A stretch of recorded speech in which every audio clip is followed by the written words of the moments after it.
గడిచిన క్లాస్లో మనం చరిత్ర మనకు ఎగ్జామ్ లో ఏ విధంగా ఉపయోగపడుతుంది అనేటటువంటి ఒక ఇంట్రొడక్షన్ క్లాస్ మనము చర్చించడం జరిగింది.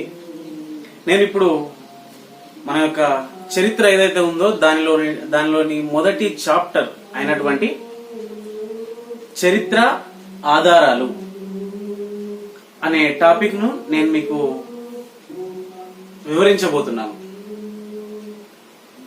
చరిత్ర ఇక్కడ నుండి మనకి ఎగ్జామ్ లో ఉపయోగపడేటటువంటి క్వశ్చన్స్, ఎగ్జామ్ కు ఉపయోగపడేటటువంటి సమాచారము ఇక్కడ నుంచి నేను మీకు అందిస్తున్నాను. కాబట్టి నా యొక్క విన్నపం మీకు ఏంటంటే, దయచేసి మీరు ఆన్లైన్ లో ఫార్వర్డ్ చేసుకుంటూ చూడకుండా ఒక టీచర్ క్లాస్ లో ఏ విధంగా అయితే మీకు బోధించినప్పుడు మీరు పెన్ను నోట్బుక్ పట్టుకొని ఏ విధంగా అయితే రాస్తారో, అదే విధంగా ఈ యొక్క క్లాసులు వినేటటువంటి మీరు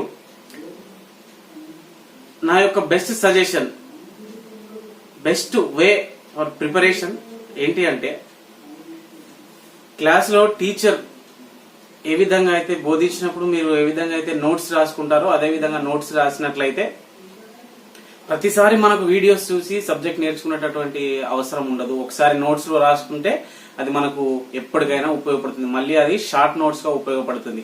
మనం తర్వాత ఏదైనా బుక్స్ చదివినప్పుడు దాంట్లో కొంచెం గ్యాప్ ఉంచుకొని ఆ గ్యాప్ లో మళ్ళీ కొత్త ఇన్ఫర్మేషన్ ను చేర్చడానికి అవకాశం ఉంటుంది. కాబట్టి నా యొక్క విన్నపం ఏంటంటే, మీరు జస్ట్ విని వదిలేయకుండా నోట్బుక్ తీసుకొని పెన్ తీసుకొని నోట్స్ రాయండి. ఇది ఒక నా యొక్క బెస్ట్ సజెషన్. సో ఈనాటి మన క్లాస్ లో చరిత్ర అంటే చాలా మంది చిన్నప్పటి నుంచి విని ఉంటారు. కానీ ఏంది చరిత్ర అన్నప్పుడు ఎవరు కూడా దానికి సరైన సమాధానం చెప్పలేకపోతారు. తెలుసు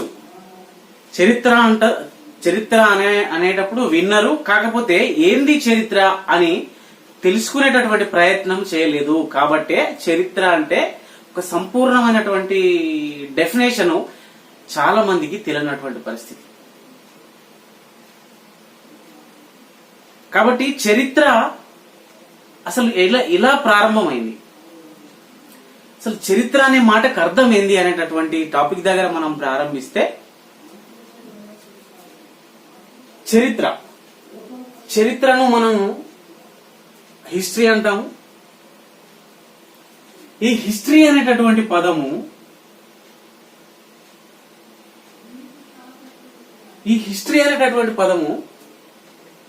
హిస్టోరియా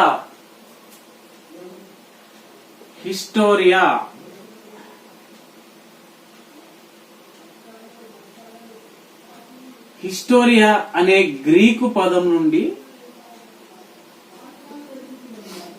రావడం జరిగింది. హిస్టోరియా అనేటటువంటి గ్రీకు పదం నుండి హిస్టరీ రావడం జరిగింది. అయితే ఇక్కడ నేను మీకు ఒక అంశం గురించి వివరించాలనుకుంటున్నాను. ఏంటంటే, ఈ యొక్క పదాలు మనం చాలా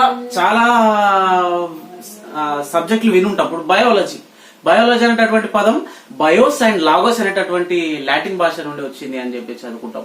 ఏంటి ఈ బయోస్ ఏంది, లాగోస్ ఏంది, అసలు ఎక్కడి నుంచి వచ్చినాయి అంటే, దీనిని కూడా అధ్యయనం చేసేటటువంటి ఒక శాస్త్రం ఉంటది. అదేంటంటే ఎటిమాలజీ.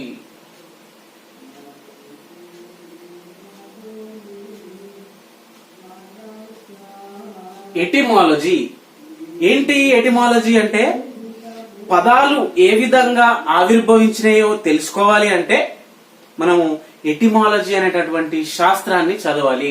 ఏం తెలుస్తుంది ఎటిమాలజీ అనే శాస్త్రాన్ని చదివితే? ఎటిమాలజీ అనే శాస్త్రంలో ఏముంటుంది అంటే, హిస్టరీ అనేటటువంటి పదము దేని నుండి ఉద్భవించింది, హిస్టరీ అనేటటువంటి పదం హిస్టోరీ అనే గ్రీక్ పదం నుండి ఉద్భవించింది. కానీ దీనికి అర్థం ఏంటిది అని దీన్ని చూస్తే మనకు తెలుస్తుంది. ఏంటి హిస్టరీ అనే పదానికి అర్థం ఏంటి అని అంటే, గతాన్ని విశ్లేషించడము, లేదా గతాన్ని పరిశోధించడము, లేదా గతాన్ని అధ్యయనం చేయడాన్ని మనము హిస్టరీ అంటున్నాము. చాలా మంది అండి, ఇది ఒక్కరు ఇద్దరు కాదు కానీ చాలా మందికి పీజీలు అయిపోయి ఉంటాయి, పోస్ట్ డిగ్రీలు పీజీలు అయిపోయి ఉంటావు, కానీ హిస్టరీ అంటే సరైన డెఫినేషన్ తెలియదు. ఇప్పుడు మనం ఒక హిస్టరీ విద్యార్థిగా బేసిక్స్ నుంచి తెలుసుకోవాలి. తెలుసుకున్నట్టయితే మనకు సంపూర్ణమైనటువంటి సమాచారం అనేది మన మైండ్ లో ఉంటది. సబ్జెక్ట్ అనేది పూర్తిగా తెలుసుకునే ప్రయత్నం చేయాలి అని నేను మొదలే చెప్పాను. నేను కూడా అదే విధంగా మీకు సమాచారం ఇచ్చే ప్రయత్నం చేస్తున్నాను. కాబట్టి ప్రతిదీ బేసిక్ నుంచి వేరు నుండి నేను వివరించడం జరుగుతుంది. అంటే హిస్టరీ అనేది మనం వింటాం, కానీ హిస్టరీకి ఒక డెఫినేషన్ ఉంది, హిస్టరీకి ఒక నిర్వచనం ఉంది. ఆ నిర్వచనంలో ఒక సంపూర్ణమైనటువంటి అవగాహన ఆ యొక్క నిర్వచనంలో ఉంది. అంటే నిర్వచనం అంటే ఏంటంటే ఆ హోల్ సబ్జెక్ట్ అంతా ఈ 2 లైన్ల నిర్వచనంలో ఉంటది. కాబట్టి ఆ హోల్ సబ్జెక్ట్ తెలుసుకోవడానికంటే ముందు మనం ఈ నిర్వచనం తెలుసుకుంటే ఆ సబ్జెక్ట్ మీద ఒక అవగాహన మనకు ఇప్పుడే ఏర్పడుతుంది.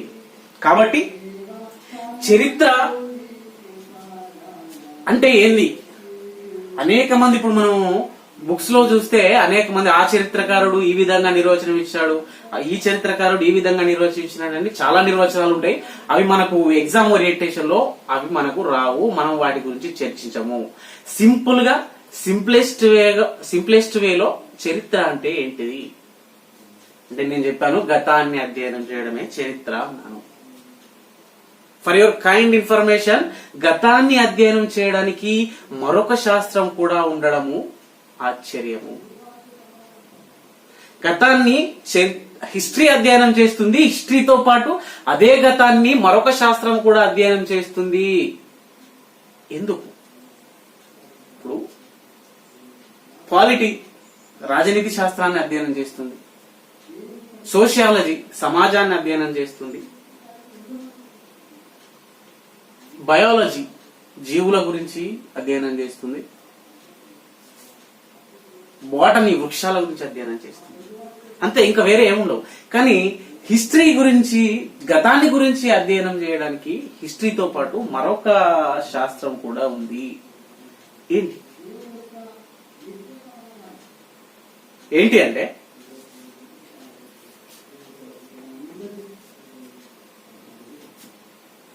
ఆర్కియాలజీ.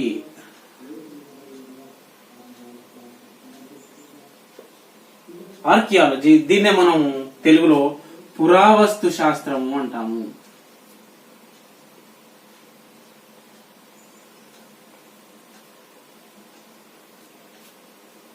హిస్టరీ, ఆర్కియాలజీ ఈ 2 శాస్త్రాలు కూడా చరిత్రను అధ్యయనం చేయడానికి ఉపయోగపడుతున్నాయి. ఇప్పుడు మీకు ఒక డౌట్ రావచ్చు, ఎందుకు 2 శాస్త్రాలు ఎందుకు గతాన్ని అధ్యయనం చేస్తున్నాయి? ఒక శాస్త్రం అధ్యయనం చేస్తే సరిపోతుంది కదా, రైట్ అండి? ఇది చాలా మంచి క్వశ్చన్. రావాలి, మనకు సబ్జెక్ట్ అర్థం కావాలంటే మన దగ్గర నుంచి క్వశ్చన్స్ రావాలి. వచ్చేటప్పుడే సబ్జెక్ట్ మీద క్లారిటీ ఉంటుంది, రైట్? ఈ 2 ఎందుకు ఒకటే అంశాన్ని అధ్యయనం చేస్తున్నాయి అని అంటే, ఫర్ ఎగ్జాంపుల్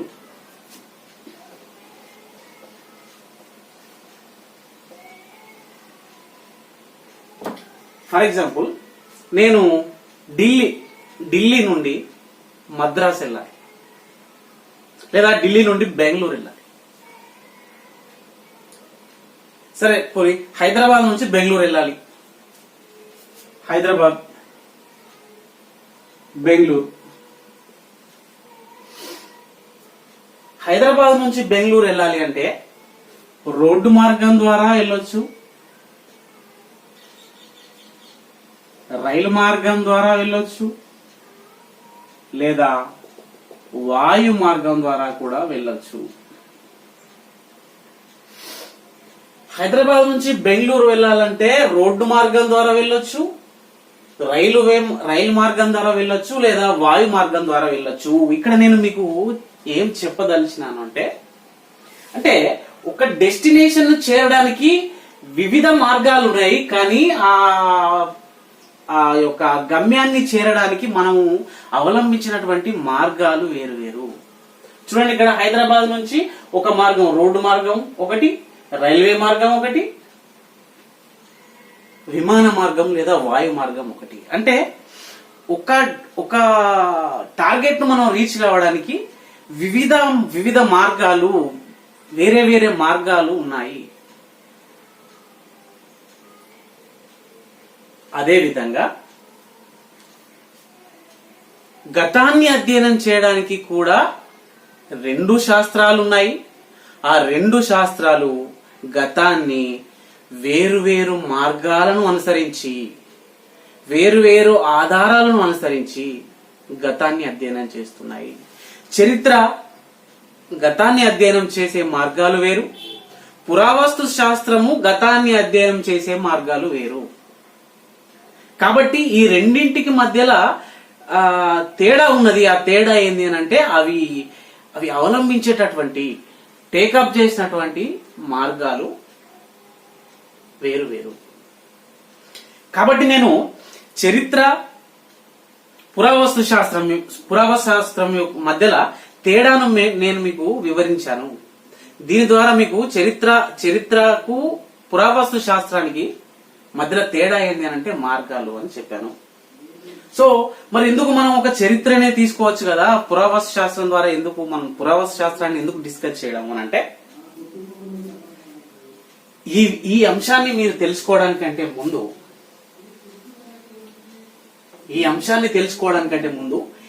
చరిత్ర యొక్క డెఫినేషన్ ఏంది, పురావస్తు శాస్త్రం యొక్క డెఫినేషన్ ఏంది అని తెలుసుకోవడము ముఖ్యము.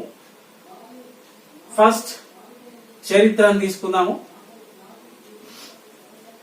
2 పురావస్తు శాస్త్రం.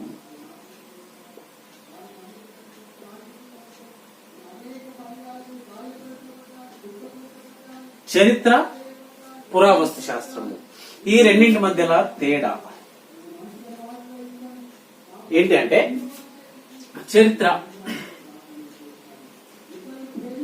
చరిత్రను మనం సింప్లెస్ట్ వేలో చెప్పాలి అంటే ఈజీగా మనం చరిత్ర అంటే డెఫినేషన్ చెప్పగలగాలి. ఏంటి అంటే,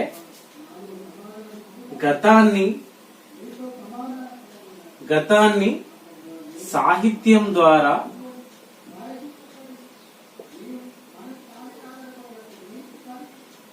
అధ్యయనం చేస్తే, గతాన్ని సాహిత్యం ద్వారా అధ్యయనం చేస్తే దాన్ని మనము చరిత్ర అంటున్నాము. ఏంటి సాహిత్యం? సాహిత్యం అంటే నథింగ్ బట్ గ్రంథాలు.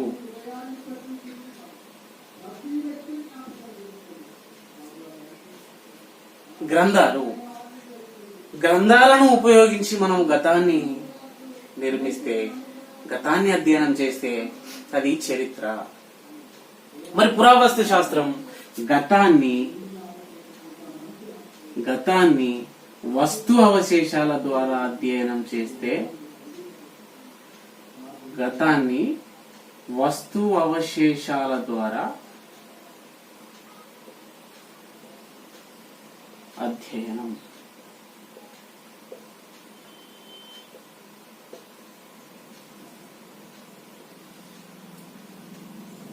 గతాన్ని వస్తు అవశేషాల ద్వారా అధ్యయనం చేస్తే దాన్ని మనము పురావస్తు శాస్త్రము అంటాము.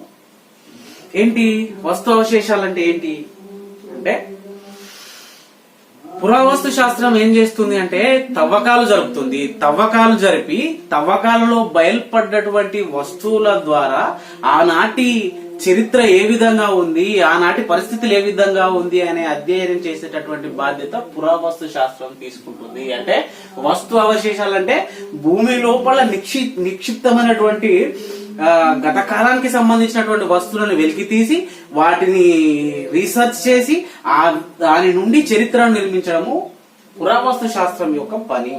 మరి ఎందుకు పురావస్తు శాస్త్రాన్ని మనకు ఎందుకు చరిత్ర విద్యార్థులుగా మనం పురావస్తు శాస్త్రాన్ని ఎందుకు డిస్కస్ చేయాలి అంటే, మనకు సాహిత్యము ఎప్పుడు వచ్చింది అని అంటే 1500 నుండి 1000 BC,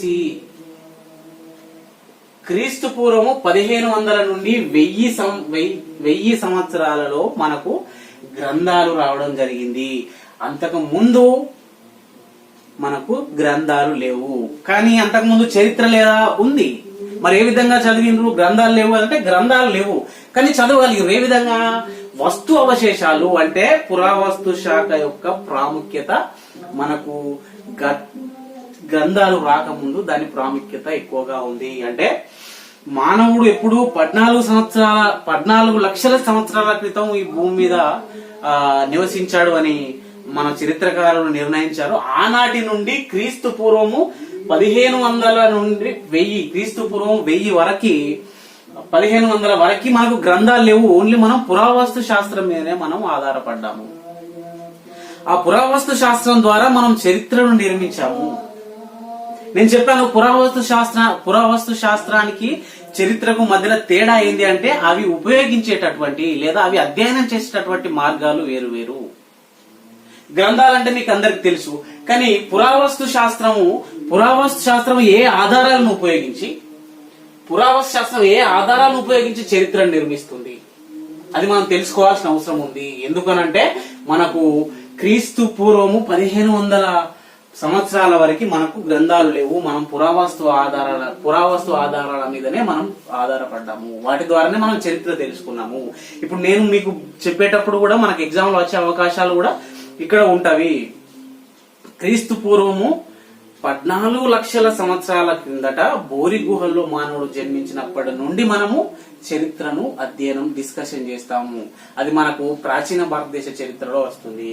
కాబట్టి నేను ఇప్పుడు మీకు మొదలు నేను ఏం చేయబోతున్నాను అంటే చరిత్ర మనకి ఇంకా రాలేదు, మనకు గ్రంథాలు ఇంకా రాలేదు, గ్రంథాలు రాలేదు, కానీ మనం చరిత్రను తెలుసుకోవాలి. ఏ విధంగా తెలుసుకోవాలి? పురావస్తు శాస్త్రం ద్వారా తెలుసుకోవాలి.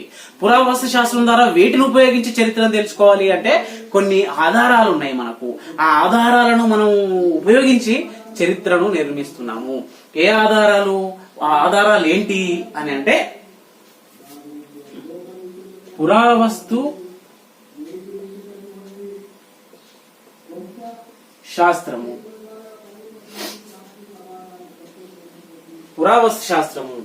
మరియు ఆధారాలు. నేను చెప్పాను మన ఫస్ట్ చాప్టరు ఆధారాలు, చరిత్ర ఆధారాలు. Number 1 chapter.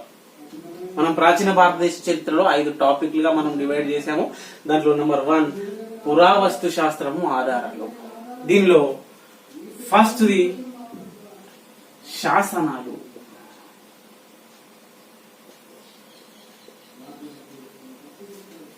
శాసనాలు అంటే తెలుసు, ఎన్నోసార్లు విని ఉంటాము, ఎన్నోసార్లు చదివి ఉంటాము. కానీ శాసనం అంటే ఏంటిది అనే సంపూర్ణమైనటువంటి డెఫినేషన్ ఎవరికి, చాలా మందికి తెలియదు, తెలుసుకునే ప్రయత్నం చేయలేదు.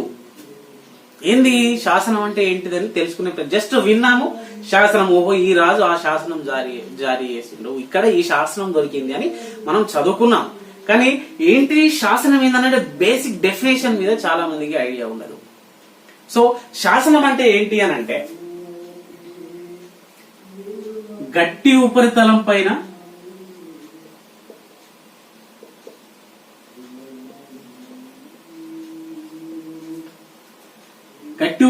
పైన లిఖించబడిన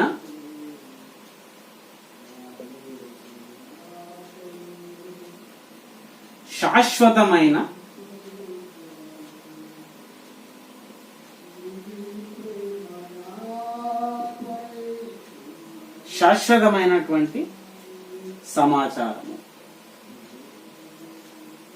అది ఏదైనా కావచ్చు, సమాచారము. శాసనం అంటే డెఫినేషన్. గట్టి ఉపరితలం ఉండాలి, లిఖించబడాలి అంటే చెక్కబడాలి, మరియు అది ఎన్నటికీ కూడా పోకుండా శాశ్వతమైనదై ఉండాలి. ఇలా ఉంటే దీన్ని మనం శాసనము అంటాము. ఇప్పుడు నేను ఒక శాసనం రాస్తున్నానండి, ఈ బోర్డు మీద ఇక్కడ రాస్తున్నాను. ఇది శాసనమా? దీన్ని మనం శాసనం అంటామా? అనం. ఎందుకంటే ఇది గట్టి ఉపరితలం కాదు. నంబర్ 1, ఇది నేను ఒక ఉలి సుత్తే తీసుకొని చెక్కలేదు. నంబర్ 2. నంబర్ 3, ఇది పర్మనెంట్ది కాదు, ఇది పర్మనెంట్ గా ఉండేది కాదు, చూడిపేస్తే పోతుంది. దీన్ని మనం శాసనం అంటామా? అనడానికి వీల్లేదు. డెఫినేషన్ ఉంది. శాసనం అంటే ఏంది? గట్టి ఉపరితలం పైన చెక్కబడి శాశ్వతంగా ఉండేటటువంటి ఒక సమాచారంతో కూడినటువంటి ఒక ఒక పార్ట్ ను మనం శాసనం అంటాము. మీకు ఇప్పుడు అర్థమైంది అనుకుంటా. శాసనం అంటే ఏంది? అది పర్మనెంట్ గా ఉండాలి, దాన్ని చెక్కాలి. శాసనాన్ని ఒక ఉలి సుత్తె తీసుకొని దాన్ని చెక్కాలి. అది గట్టి ఉపరితలం మీద ఉండాలి. గట్టి ఉపరితలం అంటే ఈ గోడ ఉంది. ఈ గోడ మీద నేను ఒక సుత్తి ఉలి తీసుకొని దాని మీద చెక్కి ఒక సమాచారాన్ని రాశాను అనుకోండి, దాన్ని మనం శాసనం అనొచ్చు. ఎందుకంటే ఇది గట్టి ఉపరితలం మీద ఉన్నది, నేను ఉలి సుత్తే తీసుకుని దాన్ని చెక్కాను, మరి ఇది అంత ఈజీగా పోదు, కాబట్టి దీన్ని మనం శాసనం అంటాం. సో శాసనం అంటే నేను మీకు వివరించిన అనుకుంటున్నాను. శాసనం అంటే గట్టి ఉపరితలం పైన చెక్కబడాలి, మరియు అది ఎన్నటికీ కూడా పోవడానికి అవకాశం ఉండకపోతే దాన్ని మనము శాసనము అంటాము. Okay, right. ఇప్పుడు ఈ శాసనాలలో కూడా నానా రకాలైనటువంటి శాసనాలు ఉన్నాయి. అంటే ఈ శాసనాల్లో రకాలు ఉన్నాయి. ఆ ఒక్కొక్క రకము ఒక్కొక్క విధమైనటువంటి సమాచారాన్ని ఇస్తుంది. అంటే ఆ శాసనాలలో ఉన్నటువంటి సమాచారాన్ని ఆధారం చేసుకొని, ఆ శాసనాల్లో ఉన్నటువంటి ఆజ్ఞలను ఆధారం చేసుకొని మనము శాసనాలను 3 రకాలుగా విభజిస్తున్నాము. నంబర్ 1, ప్రశస్తి శాసనాలు.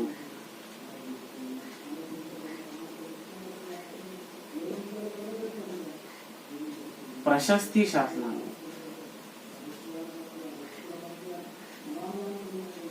పేర్లోనే ఉంది. ప్రశస్తి అంటే ఏంటి? పొగడము.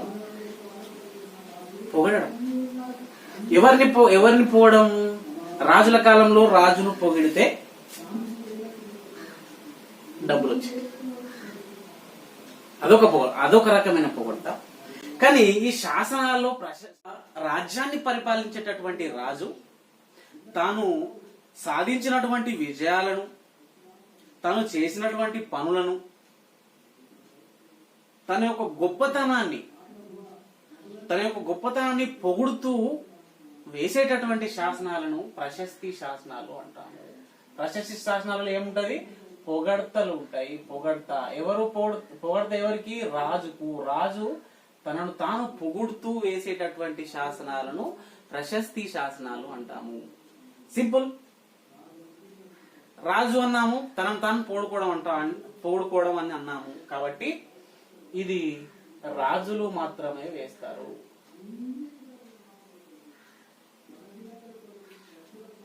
ప్రశస్తి శాసనాలు రాజులు మాత్రమే వేస్తారు. దీనిలో రాజు తనను తాను పొగుడుతూ వేసుకున్నటువంటి శాసనాలను ఈ విధంగా మనం పిలుస్తాము. నంబర్ 1. నంబర్ 2,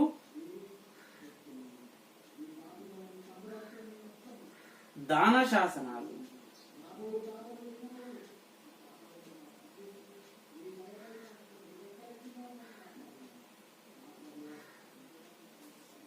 దీనిలోనే ఉన్న దాన శాసనాలు అంటే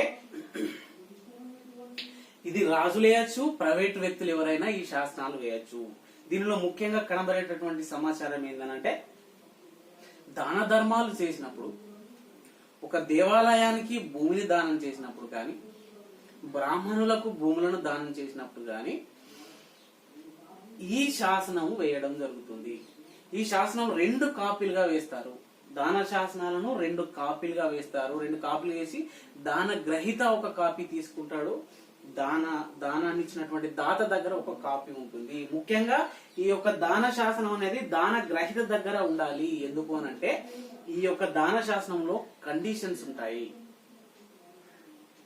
ఏమని కండిషన్స్ ఉంటాయంటే, ఈ భూమి పలాని వ్యక్తికి లేదా పలాని దేవాలయానికి దానంగా ఇవ్వబడింది, ఈ భూమి నుండి ఎవరు కూడా పన్నులు వసూలు చేయడానికి వీలు లేదు, మరియు ఇది శాశ్వతంగా అతని అనుభవించవచ్చు, లేదా 10 సంవత్సరాలు అనుభవించవచ్చు, లేదా వాళ్ళ యొక్క ఈయన మరణానంతరం వాళ్ళ ఈ యొక్క ఆస్తిని తన వారసులకు ఇచ్చుకోవచ్చు, లేదు అంటే ప్రభుత్వానికి ఇవ్వచ్చు అనేటటువంటి కండిషన్లు ఈ దాన శాసనంలో ఉంటాయి. ఓవరాల్ గా నేను చెప్పేది అంటే, దాన శాసనాన్ని రాజు చేయొచ్చు, ప్రైవేట్ వ్యక్తులు ఎవరైనా చేయొచ్చు. ఎప్పుడు ఏదైనా దానం చేసినప్పుడు ఆ దానం చేసిన దాని దగ్గర మనము శాసనం వేస్తే దాన్ని దాన శాసనాలు అంటారు. సింపుల్ గా ఇప్పుడు మనము ఏదైనా ఇనాగ్రేషన్ చేసేటప్పుడు ఫలాని వ్యక్తి ఈ యొక్క నిర్మాణానికి దాత, ఈ నిర్మాణానికి దాత అని చెప్పేసి మనము పేరు రాస్తాం కదా, దాన్నే దాన శాసనము అంటాము. సో 2, 3 రాజాజ్ఞలు.